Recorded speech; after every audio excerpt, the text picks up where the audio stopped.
Hey, how's it going, everybody? Charlie Wilson here, aka Sinister Charlie. Welcome back. We've got some more Fat Electrician. We did the Black Death now, or Black Swallow. Now it's time for the White Death. History's deadliest sniper, Simo. Not gonna even try to pronounce that. 542 kills. At first I thought this was the meth guy. And I thought we were going to get some backstory into that, but I don't think this is the meth guy. Anyway, I'm going to go ahead and like it. And please like and subscribe down below. Makes me feel good inside. Anyway, yeah, let's get into it. Go. Oh, I didn't want to do that. I've been Sorry. making YouTube videos for about 3 years now. I'm an This idiot. is probably the most requested video ever.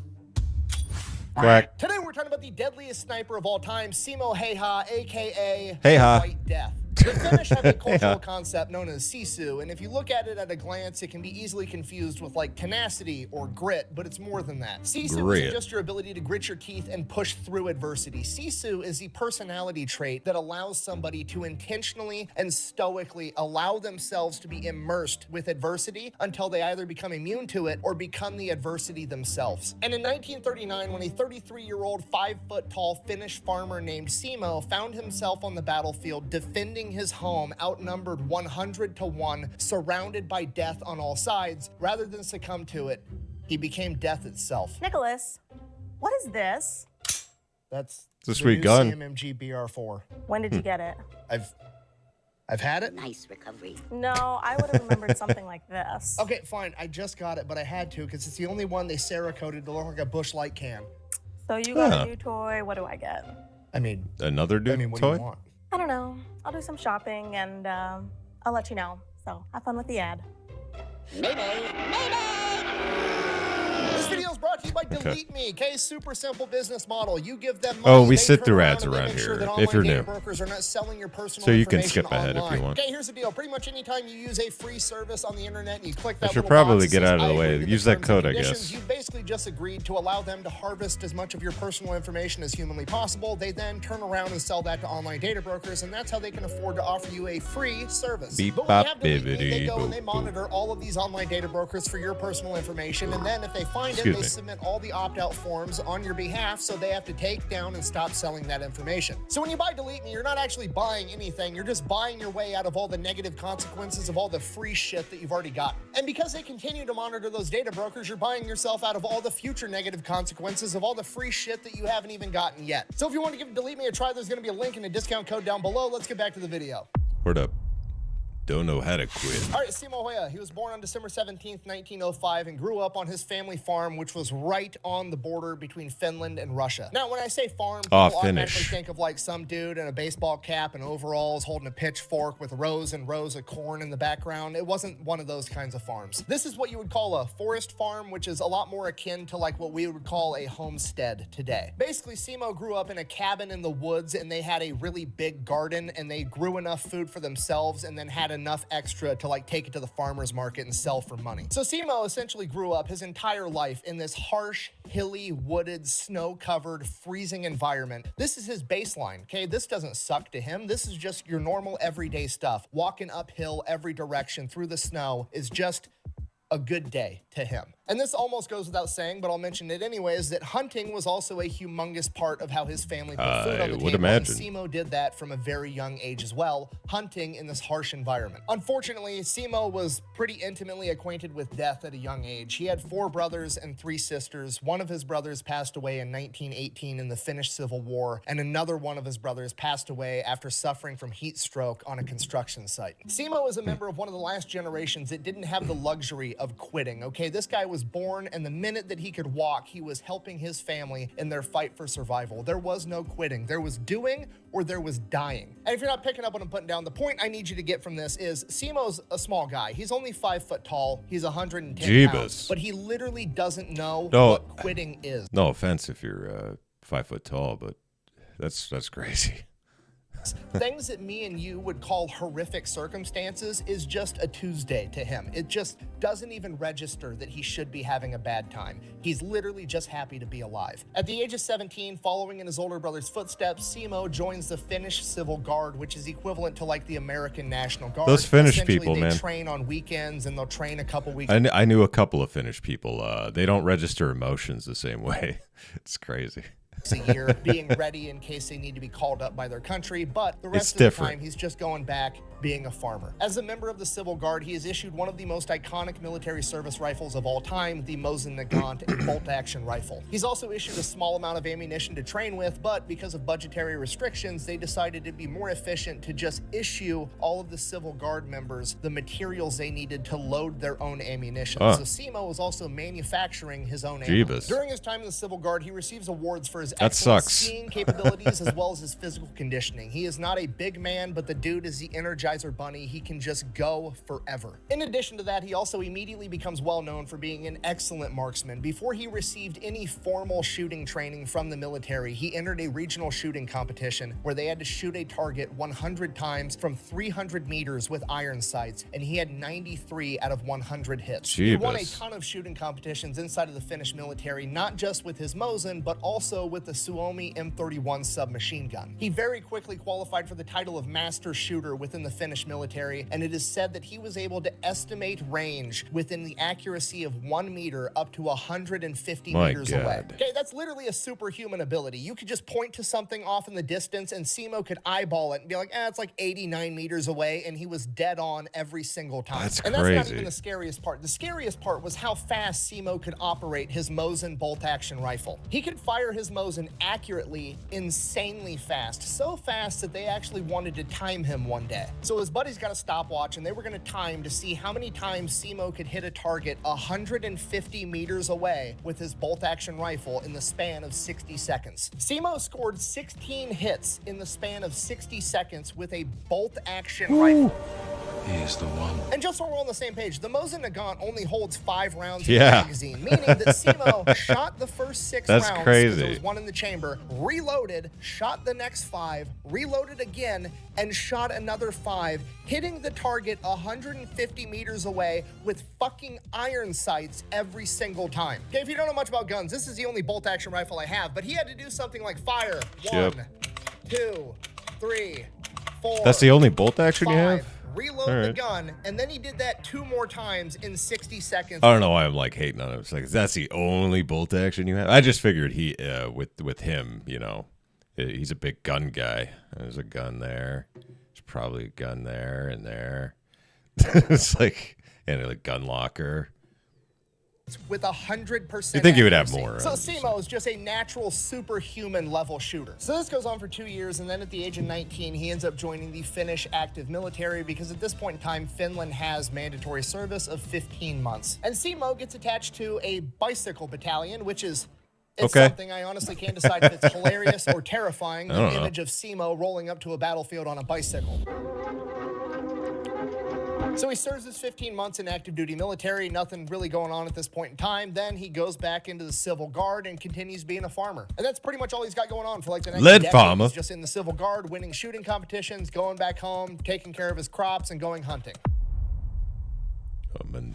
November 26, 1939, an Manila? event known as the Shelling of Manila happens. The Manila, real quick, okay. oversimplified version of this is essentially Russia wants I was to like, how did he get to the Philippines? Thought it was Manila. take over Finland. Finland isn't down with that, so Russia now has to come up with a reason to go to war with Finland. They can't find any legitimate reasons, so they fabricate one. Simply put, this is a false flag event. The Russian military shells near a Russian town near the border with Finland. They then turn around and say, well, actually, Finland is trying to shoot artillery at our town, so we're going to go to war with them. Finland obviously denies shelling the Russian town because, well, they didn't actually do it, and they offer over to Russia like, hey, we're willing to let a third-party independent investigator come in and determine what happened. We did not do this. Russia declines and Of then course they invades did. Finland 4 days Of later. course. Oh no!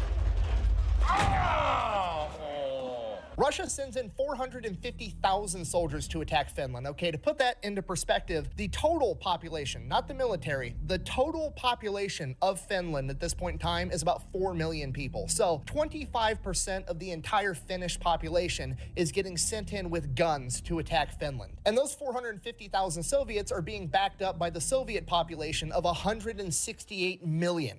Seems fair. Calling this a David versus Goliath type situation is putting it mildly. On paper, Finland doesn't stand a chance. But Finland does have a couple of things going for it because in the years leading up to this, Stalin conducted the Great Purge, essentially killing off all of his high-ranking and knowledgeable military leadership because he was worried that they were going to try to overthrow him. So by and large, the Soviet military at this point in time is pretty incompetent. And the Finnish, well, they're Finnish. They've got that going for them, okay? If you've read enough history, you know there's a couple of quick life hacks if you want to live a long, happy life, you know, like don't smoke, eat a good diet, never try to fight the Filipinos in the jungle, and never try to fight the Finnish people in the snow. It's just I just mentioned Filipinos. A bad time. You merely adopted the dark. I was born in it.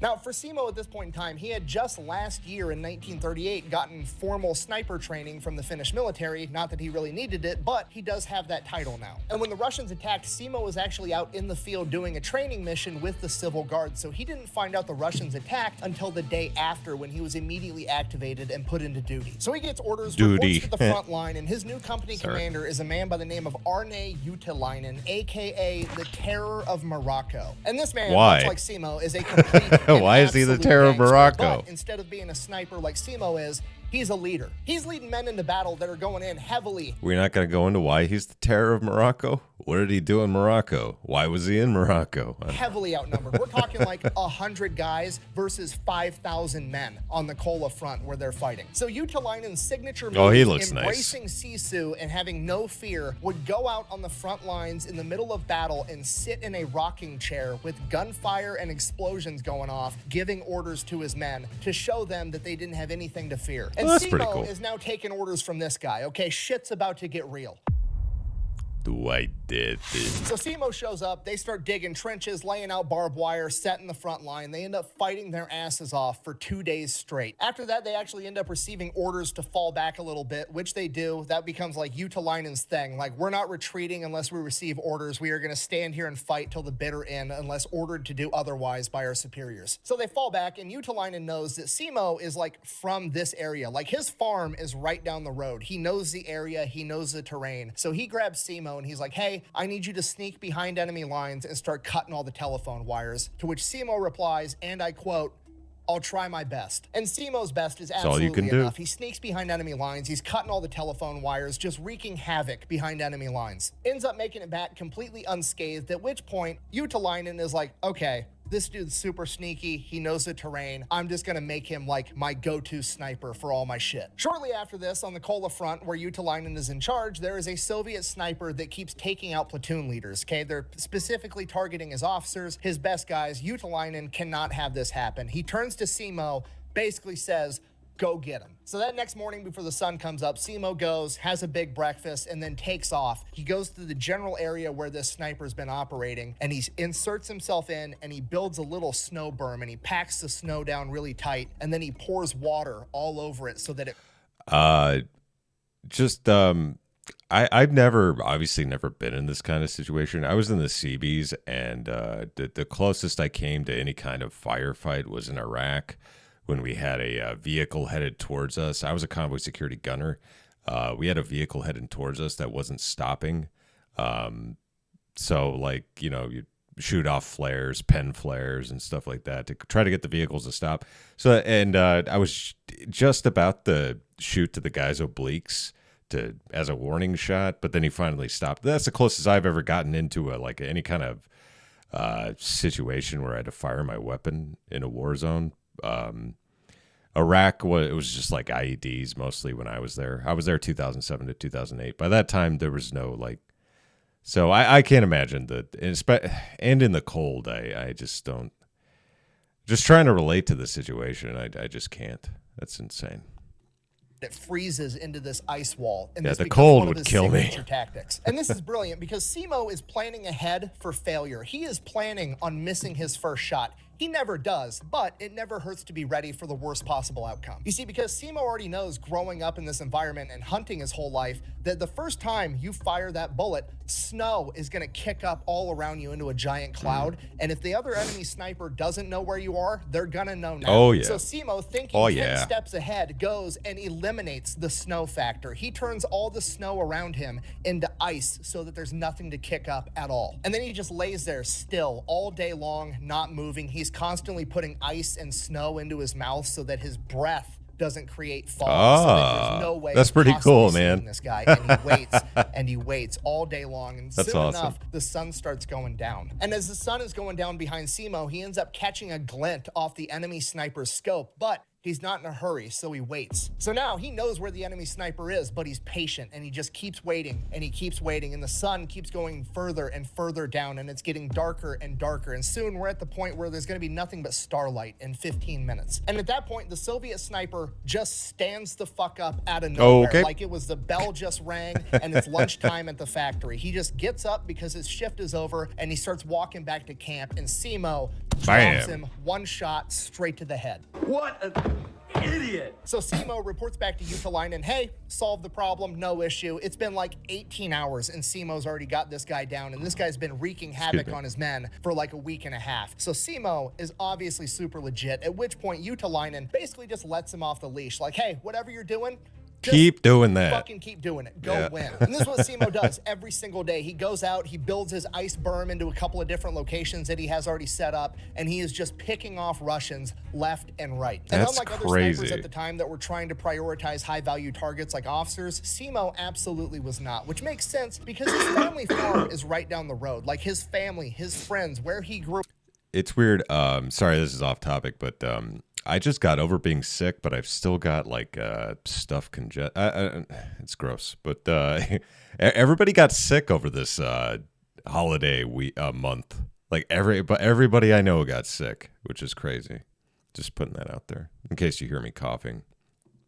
Grew up is literally under attack right now. If you were wearing a Russian uniform and he saw you, you were a dead Simo man. wouldn't get Simo sick. got asked about this later in life, and he replied, and I quote, "I shot when I saw the enemy. I didn't care if they were a leader." Simo is literally treating the front line like it is a shooting gallery at the state fair. There are multiple days where he is logging between 10 and 20 confirmed kills. So at this point, Simo starts to get a ton of notoriety within the Finnish military, and it gets to the point where whenever there's a problem, it doesn't matter if it's a forward observer that's shooting accurate artillery, it doesn't matter if it's an enemy sniper, anywhere on the front line, they would send for Simo and they would pick him up, escort him to that part of the front line, and he would go handle the problem. That's awesome. And the best part about this is you got to remember, this is Finland in December in 1935. So when they send for Simo, they're sending a reindeer guided fucking sleigh to pick him up and escort him to wherever there's a problem, and he's going to go out and solve it. He's like the shitty inverse of Santa Claus, except instead of leaving a lump of coal in your stocking, he's going to put a piece of lead in your fucking forehead.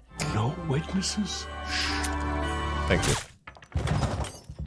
So around this point, Simo starts to gain notoriety with the Soviets, and they start calling him Belia Smrt, aka the White Death. The Soviet government puts a huge bounty on Simo's head. They're sending in counter-sniper teams to take out the White Death, and every single time Simo kills all of them. They never stood a chance. The man can shoot 16 rounds a minute accurately out of his Mosin. He's wearing white camouflage in the snow. He's turned all the snow around him into ice, so there's no kicking up snow. You can't see his breath. He doesn't have a scope to catch a glint of. He's literally eliminated luck from the scenario. He is a complete ghost, and he's just wiping the floor with the entire Soviet military. So eventually the Soviets are like, okay, we're just gonna quit fucking with this guy. We're gonna quit sending men into that area of operation where we know the White Death is, and we're just gonna focus on other areas. And Simo takes this as his opportunity to go play offense. So he goes to Utalainen and is like, hey, give me a squad of guys. I'm going to lead them into battle. We're going to go behind enemy lines, and we're going to take the fight to them. So Simo starts leading a squad past enemy lines at dusk every night, and they would literally ski miles and miles behind enemy lines where the Soviets think they're safe. And back there, they just have these massive bonfires that they're all sitting around eating dinner, drinking, smoking, having a good time at the end of the day. And Simo and his men would ski to within like 100 meters of them, dismount, and low crawl till they were right up on top of them. And then Simo and his men would pop up with submachine guns, mow down all the Russians, and then steal all their equipment, all their guns, all their ammo, all their food, and fucking bounce back to the front line. Okay, it's literally guerrilla warfare on ice. It's absolutely terrifying. On ice. This is all within the span of like a month. By December 25th, 1935, Simo already had over 100 confirmed kills, and his record was 25 men in a single day. So the Soviets double, they triple their efforts trying to take out the White Death. They start sending in counter sniper teams with forward observers with them, and then as soon as Simo shoots one of them, they start just calling in artillery in the general area that Simo's in, but they never ever hit him. Whether it's luck or divine intervention or just fate, Simo makes it just away being finished every single time. And the best part is every single time they try to do this tactic, the odds of them actually accomplishing their goal gets less and less because every time they're sending in their best guys and Simo's killing them. So the quality of the men that Simo's going up against is constantly deteriorating. By January of 1940, Simo is an absolute legend with over 200 confirmed kills, 51 of which he got in 3 days. One of his other records at this point in time was he managed to take out 5 enemy snipers in a single day. Because of everything Simo's accomplished around the same point in time, Utalainen's boss, the general in charge of that entire front, pulls Simo back and they have a ceremony where they award him with an honorary rifle. It's also a Mosin just like his, but it's, you know, very nice, decorative one, and they award it to him. And you have to realize at this point in time, Simo is very, very important to the Finnish war effort. Not only is he out there just being a one-man army, wrecking house, taking it to the Soviets, but he's also huge for the morale of the entire Finnish military. Imagine. Like, he is the hero that everybody's looking to, like, this guy's on our side. We might be able to win this. He is such a big deal that the general's wife knits him a pair of wool mittens, okay? It sounds like just like a nice pleasantry, but do you know how fucking gangster you have to be for the general's wife to feel motivated to knit you in particular a pair of mittens? Okay, that means the general is going home every night telling his wife, like, sweetheart, the White Death is you gotta get these he's guys he's the key to winning this war. Get him some mittens. Everything right now. And the wife is like, oh shit, I better do something nice for this guy because he's literally going to save the whole country by himself. So Simo gets his ceremonial rifle, gets his wool mittens. He's also awarded a pocket watch, which at this point in time is a huge deal to have a watch. So he gets all that. And usually at this point in time, you know, bigger, more powerful countries like America would pull you back and use you for war bonds, parade you around the country. But they send Simo right back into action because they can't afford to not have him on the front lines. So Simo gets right back to work. He's playing cat and mouse. Well, I mean, in a war like that, when they're like right up on your border, I would imagine it's a little different than, you know, sending troops over, you know, overseas. Because, yeah, with World War II is completely different with sending, you know, somebody from America to Japan or Germany, you know. Yeah, it's a little different. The Russians, whenever they want to send men in, Simo picks them off. Whenever they don't want to send men in, Simo skis in with a squad, mows them down at their campfire. And this goes on for months. Simo just straight up farming the Russians for XP. And by March of 1940, the Russians grew impatient and they launch a major attack. And Simo said that the Russians just kept coming, just wave after wave, just meat wall tactics of I'm gonna march my men into your gunfire until you run out of bullets and hopefully I've got more men. And during this time, Simo's not up hiding at his ice wall with his Mosin. There's too many Russians for that. He's on the front line leading a squad of infantry with his submachine gun, absolutely taking the fight to the Russians. Simo had actually said that he had heard rumors that the Soviets were using the machine guns on their tanks to basically force the men to march into gunfire, and if they wouldn't go, they would mow them down with the tank. And after seeing how many men were just coming straight at their lines, getting mowed down, Simo believed it. During this time, Simo set his all-time record for killing 40 men in a single day. It takes a war crime. He continues to lead his squad into battle until on March 6th at 2 p.m. when he feels Sometimes what he describes as a suppressed bang inside of his mouth. He then said that he immediately felt his mouth was full of bone fragments and blood before losing consciousness. Simo doesn't know this yet, but he has just been shot in the face with an exploding bullet, which has actually been a war crime since the 1800s. But, you know, hey, so is launching a false flag event to invade Finland to begin with, so why stop at one? Simo is then scooped off the front lines and taken back to an aid station where he is triaged. Triage is the act of medics sorting out all of their patients to, you know, the people that need to make it to the hospital right now on the next truck to have a chance at surviving, the people that can, you know, lay here for a couple of hours and they'll probably be fine, walking wounded, and the final category, expectant, which basically means they're dead or they're going to die before they make it to the hospital, and we're not going to waste the space on the next truck. He is literally thrown into a pile of other dead Finnish soldiers. We don't know how much time passes, but eventually somebody ends up seeing Simo's foot move. Yeah, you'd think like a guy like that, even if he was, hey, there's a train. Even a guy like that, you'd think they'd treat it with a little more respect than that. Shut up, train. I'm doing a thing. Moving in this, what is now a mass grave. They then end up getting Simo out. They get him to the hospital, and he is in a coma for the next 7 days. He then wakes up in the hospital on March 13th, 1940, the very same day the Soviets sign a peace treaty with Finland, effectively ending the Winter War. Coincidence? I think not. You're supposed to be dead. Okay, now obviously I'm being facetious, but for real, there's a greater than a 0% chance that the Russian military got a memo like, hey, we thought we killed the White Death. We were wrong. He just woke up. And the Soviet Union is like, fuck this. I'm out. The Finns have the Terminator on their team. There's no other explanation. The dude has to be hacking. Okay, he's got over 500 confirmed kills at this point by running around in the hills, no-scoping people. And then we shoot him in the face and he still doesn't literally die. no-scoping people. It was an exploding bullet. Literally a war crime because it's so deadly. And the dude just takes a 7-day nap about it and now he's going back into combat. No, we're done. Sign the armistice. Winter War's over. We've had enough. Now, the war ending is actually great news for Simo because now the hospitals aren't constantly under the threat of getting overrun by Soviets or getting hit with artillery, so they're going to actually be able to get him the surgeries and care that he needs to make the best recovery humanly possible. He spends the next 14 months in the hospital where he undergoes 26 reconstructive surgeries on his face and jaw. After those surgeries, Simo makes a pretty good recovery. He gets released from the hospital. He is released from his military duties, and unfortunately, part of the armistice between the USSR and Finland is that some of the lands that Finland had got relinquished over to the USSR, including Simo's farm. So the Finnish government actually gives Simo a new farm with a house roughly the same size, same type terrain, as close as he could get back to his old home. Sucks. And from there, he just goes back to doing what he was doing before. He's farming, he's hunting, he's walking around in the woods by himself. He just goes back look at that dog. For his service, he was awarded. Hey, go back to that dog. You can't.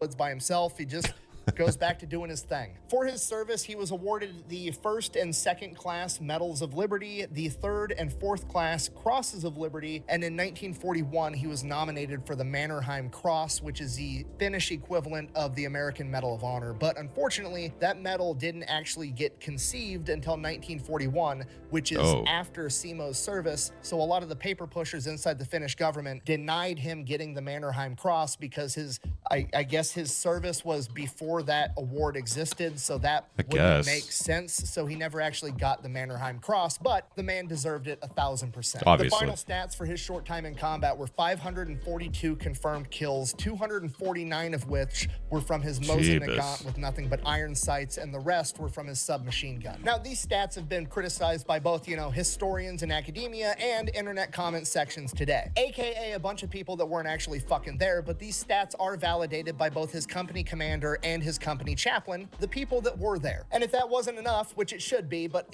just in case you think it's not, in 2017, well after his passing, his nephew stumbled across Simo's personal memoirs that he had never published, never let anyone else see, that he had written down for himself. And in his personal writings, again, to himself, that he never tried to get published, that he would have absolutely no reason to lie on, he says that he killed well over 500 men. But ultimately, Simo didn't, and probably wouldn't to this day if he was still around, care what you thought, because he wasn't doing it because he wanted the glory. He just went back to farming. He led a humble life. He didn't want to be known as the White Death. He just wanted to be left alone. That was his happily. Yeah, that's the other thing you got to take into account. If it was all like embellishments, I would some of it could be propaganda, but I would assume somebody like that who just went back to farming wasn't, doing it for any kind of personal gain, Also, he's Finnish. Ever after, just living on a farm, doing his own thing, and that's exactly what he got. Okay, worth noting, he passed away in 2002 at the age of 96. The Soviet Union fell in 1991, okay? Simo Häyhä took the fight to the enemy to a degree that no other singular human ever has in the history of the world, and then he gets shot in the face with an exploding bullet. Again, a literal war crime, shrugs it off, and then proceeds to live longer than the country that he went to war with. That's gangster as fuck. And that is the story of Simo Häyhä, the White Death, the farmer's son that rose to the occasion, defended his country against all odds, showing the enemy the true meaning of Sisu. Thank you for watching. Best way to support the channel is go buy some merch. I do have a shirt. Electrician.com. Quack bang out. Bing bang bibbity gibbity goop. Finnish people. The real moral of the story here is you should probably just be nice to everybody, because that little 5-foot guy at the grocery store might be the biggest badass of all time. Be nice to Finnish people. Finnish people, be nice to them or they'll kill you. Yeah, do it right now. Okay, sorry. I have to do something at the end of these. Yeah, there you go. Yeah, 5'0", and he just, man, crazy Finnish mother trucker. Yeah, anyway, thanks for watching. I really appreciate it. Please likey and subscribey down below. Makes me feel real good inside. Helps out the channel. Everybody's happy. Skibbity bobbity boobity. Yeah, I hope you all had a Merry Christmas and a Happy New Year and Happy Holidays. Yeah, I really appreciate all of you. Thank you very much, and bye.